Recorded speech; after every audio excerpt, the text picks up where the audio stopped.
डिंडोसी विधानसभा में त्रिकोणीय चुनावी लड़ाई में अब कांवड़िया सेना का भी नाम शामिल हो गया है। डिंडोसी में शिवसेना बनाम शिवसेना की लड़ाई के बीच निर्दलीय उम्मीदवार रुपेश कदम को कांवड़िया सेना के प्रमुख महंत लोकीनाथ मिश्रा ने प्रेस कॉन्फ्रेंस के माध्यम से खुला समर्थन दिया है। दरअसल कांवड़िया सेना ने अपने उपाध्यक्ष अनिल चितले को चुनावी मैदान में उतारा था, परंतु रुपेश कदम और कांवड़िया सेना की विचारधारा एक ही होने के कारण कांवड़िया सेना ने रुपेश को अपना समर्थन दे दिया है।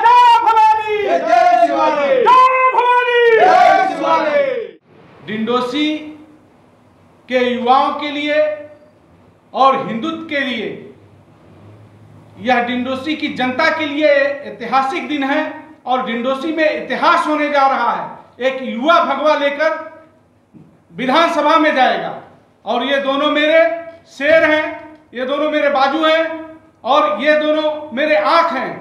इन दोनों के विचारों से हमारा विचार मिला और ये दोनों एक होके अब विचार किए हैं कि ये अपने छोटे भाई को कांवड़िया सेना के बैनर तले लड़ाएंगे। इसलिए हम आपके बीच में जनता को बताने के लिए चुनाव जनता का चुनाव है और इस बार इस जो लड़ाई हुई सिंधे सेना बनाम उद्धव सेना में, यह सेना को जनता एक तरफ होने के लिए देख रही थी, इसलिए बीच में कांवड़िया सेना आया। इस बार कांवड़िया सेना पर डिंडोसी की जनता विश्वास जता रही है और कांवड़िया सेना का युवा सेना जो इस बार मैदान में है और जोश से है और इसको जनता लाइक कर रही है। इसलिए जनता का आशीर्वाद रुपेश कदम के साथ है और रुपेश कदम इस बार इतिहास रचेंगे। कहीं ना कहीं की तारीख चली जा चुकी है और किस तरीके से जनता को कैसे आप समझा पाएंगे, क्या कहेंगे उसके बारे में? चुनाव के माध्यम से हम डिंडोसी की जनता को ये आश्वासित करना चाहते हैं। कांवड़िया सेना के जो मुद्दे हमने रखे थे, डिंडोसी के विकास के मुद्दे पर हमारे एकमत हो चुका है। डिंडोसी वासियों के लिए एक अच्छा अस्पताल हो, एक अच्छा कॉलेज हो, एक अच्छा स्कूल हो और यहाँ पर जितनी भी समस्या जो हम इतने दिनों से देख रहे हैं, यहाँ की सबसे बड़ी समस्या है कि यहाँ पर वाहतूक जो चलती है, ट्रैफिक जाम वगैरह होता है, मार्केट लगने के बाद जो समस्याएं बनती है, इन समस्या का निराकरण अभी तक के जो प्रतिनिधि थे उनके पास नहीं था।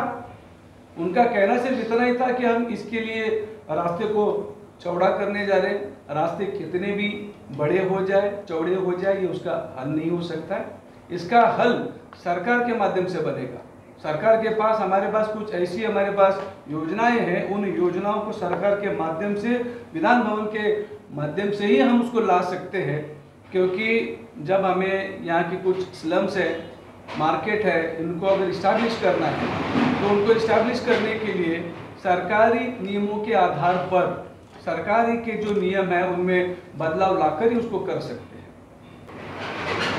त्रिलोकीनाथ महाराज चितले जी और उनके सभी सहकारियों ने आज मुझे जो समर्थन दिया उसके लिए मैं सबसे पहिले उन सभी का आभार व्यक्त करता हूँ।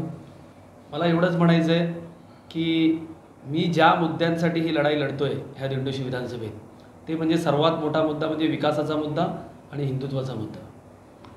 आज विकासाच्या मुद्द्यावर जर बघायला गेलं तर चितळेजी आणि आम्ही ज्या वेळेला ह्या संदर्भात चर्चा केली त्यावेळेला काही मुद्द्यांवर आमचं एकमत झालं। माझे जे विकासाचे मुद्दे होते सेम त्यांचे पण मुद्दे होते। मी त्यांना शब्द दिला की साहेब, आपण ज्या ज्या वेळेला मी लोकांसाठी आवाज उठवेल, लोकांसाठी भांडेन, त्या वेळेला हे मुद्दे देखील मी आवर्जून घेईन। मग तो मार्केटचा मुद्दा असू दे, पार्किंगचा मुद्दा असू दे, रस्त्यांचा मुद्दा असू दे, पाण्याचा मुद्दा असू दे, ड्रेनेजचा असू दे किंवा जी काही डेव्हलपमेंट दिंडोशी विधानसभेत कुरार गावामध्ये चालली आहे, त्या मुद्द्यावर आमचं एकमत झालं आणि त्या एकमताने आम्ही ह्या ठिकाणी एकत्र येण्याचा निर्णय घेतला। कारण मला एवढंच म्हणायचं होतं की मी एक अपक्ष उमेदवार म्हणून लढताना माझ्या पाठीशी कोण नव्हतं, पण आज तुम्ही बघताय गेल्या 10 ते 12 दिवसात यादवजी असतील, आज काल संभाजी ब्रिगेडने पाठिंबा दिला आहे, आज कावड़िया सेनेने पाठिंबा दिला आहे आणि असे कित्येक NGO असतील, मंडळ असतील, हे दिवसेंदिवस पाठिंबा देत चालले आहेत। मला त्या गोष्टीचा खरोखर आनंद होतोय, कारण माझे जे मुद्दे आहेत, मी जे भाषणातून मुद्दे मांडतोय हे लोकांना पटत आहेत आणि लोक त्याच्या मागे खंबीरपणे उभे राहून मला जाहीरपणे पाठिंबा देतात। एखादा उमेदवार स्वतःचा उमेदवारी अर्ज भरून आज ते पाठी येऊन स्वतःचा प्रचार न करता माझा प्रचार करणार आहेत, ह्याच्या व्यतिरिक्त मला वाटत नाही की कुठली आनंदाची गोष्ट असेल। कारण प्रत्येकाची कुठे ना कुठेतरी काही ना काहीतरी मतं तयार झालेली असतात, प्रत्येकजण समाजसेवेतनं त्याची एक मतं तयार करत असतो। आज कावडिया सेना ही उत्तर प्रदेशमधील सर्वात मोठी सेना म्हणून कार्यरत आहे। आज महाराज यांचा आशीर्वाद त्यांच्या माध्यमातून मला मिळतोय आणि नक्कीच ह्याचा फायदा मला 20 तारखेला होणाऱ्या निवडणुकीत 23 तारखेच्या निकालामध्ये होईल याची मला पूर्णपणे शाश्वती आहे। हा त्यांचा एजेंडा आहे की नाही, ते फक्त आरोप आणि प्रत्यारोप आहे? नाही, काय झालं आहे आता, काल की परवा माझ्यामध्ये 2 दिवसापूर्वी सन्माननीय सुनील प्रभू साहेब यांनी जाहीर केलं की ते फक्त उत्तर भारतीय भवन बांधणार आहे। मी माझ्या 7 दिवसापूर्वी मॅनिफेस्टोमध्ये जाहीर केलं आहे मी एक हिंदू समाज मंदिर उभं करायला जातो आहे आणि ते पण निधीतनंच उभं करणार, फंडातूनच उभं करणार की जेणेकरून आपल्या हिंदू समाजातील, मग तो कुठलाही समाजातील व्यक्ती असू दे, जातीचा व्यक्ती असू दे, त्याला ते समाज मंदिर वापरून त्याचे जे काही दररोजचे कार्यक्रम असतील किंवा जे त्यांना पैसे जास्तीचे बाहेर भरायला लागतात ते कमी भरून त्यांना चांगली सुविधा उपलब्ध होईल, त्या समाज मंदिराचा चांगला उपयोग होईल, हिंदू जनजागृतीसाठी चांगला उपयोग होईल, अशा प्रकारचं हिंदू समाज मंदिर उभं करायचं हे मी माझ्या मॅनिफेस्टोमध्ये दिलं आहे।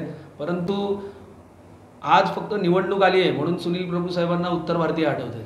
10 वर्षात कधी त्यांना असं वाटलं नाही की उत्तर भारतीय भवन बनलं पाहिजे किंवा अजून काय बनलं पाहिजे। आज तुम्ही प्रत्येक समाजाचं वेगवेगळं भवन उभं करून प्रत्येक समाजामध्ये तेढ निर्माण करणार आहात। मला एवढंच म्हणायचं आहे की जर विकासाचं काम करायचं तर विकासाच्या मुद्द्यावर बोला, फक्त जातीचं आणि धर्माचं राजकारण करू नका।